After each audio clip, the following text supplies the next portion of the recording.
which comes with a warning. It's called White Silence. It was supposed to be the trip of a lifetime. On November the 28th, 1979, an Air New Zealand DC-10 left Auckland for a sightseeing tour of Antarctica.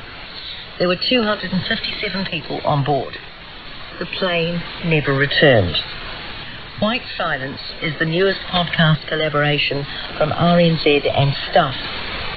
40 years on from New Zealand's worst air disaster, it takes a close look at how flight TE 901 and the Truth went so badly off course. Before we start, a word of warning. This episode contains some confrontational language. Driver, the door is shut. As it always is.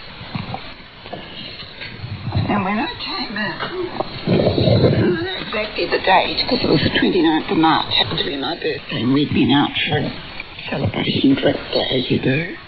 First year without Jim. This is Maria Collins. She's describing a night from back in 1980. Maria is a widow. She's in her 80s now, but she still lives in the same house she did that night nearly 40 years ago. It's the Collins family home in the suburb of St Heliers in Auckland. It's comfortable but modest. Mid-century with views of the Waitemata Harbour. The front door enters onto the top story. The garage is on the lower level with a door opening onto the stairs. That was the door Maria came in back in 1980, and where we're standing right now. I thought, it's funny. These bits of paper that are fluttering down, sitting down there, and, usually you notice as you go down. So, do you want to come through? Oh, upstairs, you just know, I've never had a burger. There's a draft. Okay. Well, I don't leave outside doors when I'm leaving. You don't either, I'm sure, when you're leaving your house. There were other strange things too. The power had been cut. How many burglars cut the power? Plus, hardly anything was missing. The tape recorder was gone, digital clocks and passports, but not Maria's jewellery, which was in the same drawer as the passports. And there was one more thing. And I did find a torn photo of Jim's. It was, a loose photo that was sitting around somewhere. And that was torn into bits. So I knew it had to do with Erebus. Erebus meant Mount Erebus in Antarctica. It meant the Air New Zealand's DC-10 that a few months earlier had flown into the side of the mountain, killing all 257 people on board. It's still the deadliest disaster in New Zealand's history. Maria's husband, Jim Collins, was the pilot. He was just a nice person. He was a good friend, apart from anything else. There were heaps of others who said, you are the luckiest woman on earth with a person like this. Now, there's a small group of people in New Zealand who know a lot about Erebus, and a much larger group, including me, who know almost nothing. If you ask one of those knowledgeable people, they'd probably tell you the burglary of the Collins family home in March of 1980 was a sideshow. A tiny footnote to an epic tragedy. And they'd be right.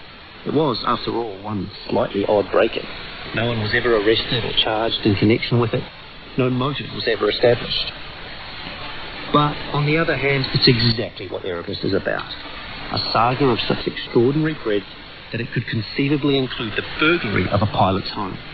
A burglary that, depending on who you talk to, was either the work of the SIS looking to find and bury some documents, or a lone wolf out for some misguided retribution. How on earth did it come to this?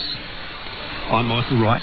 And I'm Katie Gossett. This year, the 40th anniversary of the Erebus crash, we're going to answer that question.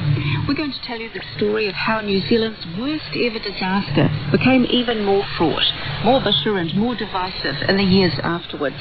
How it claimed more lives, ruined others, and changed the way New Zealanders looked at themselves. Along the way, becoming somehow both instantly memorable an orchestrated litany of lies. and strangely forgotten.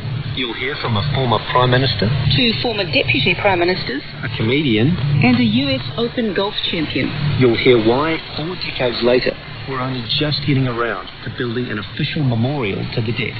And you'll hear how the deaths of 257 people on a sightseeing trip to Antarctica cut deeply in a small, young country at the bottom of the world.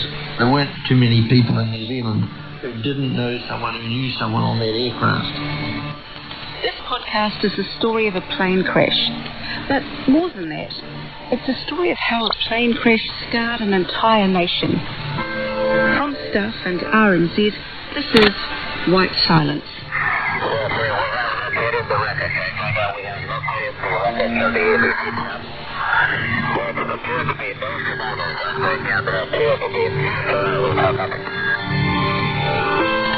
Don't jump to conclusions about conspiracy. It's too simple to jump to conclusions. Well, it is the greatest scandal in New Zealand's history. It's a monstrous disgrace. He said, I think we can let bygones be bygones, Maria, and I said, never. Episode 1. The Breaking.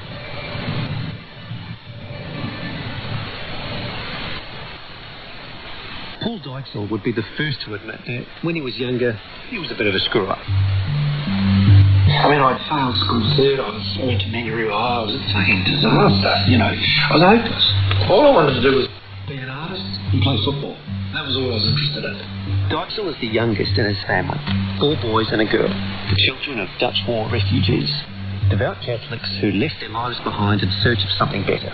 The most important things in the Dykesall household were family and hard work. After leaving school,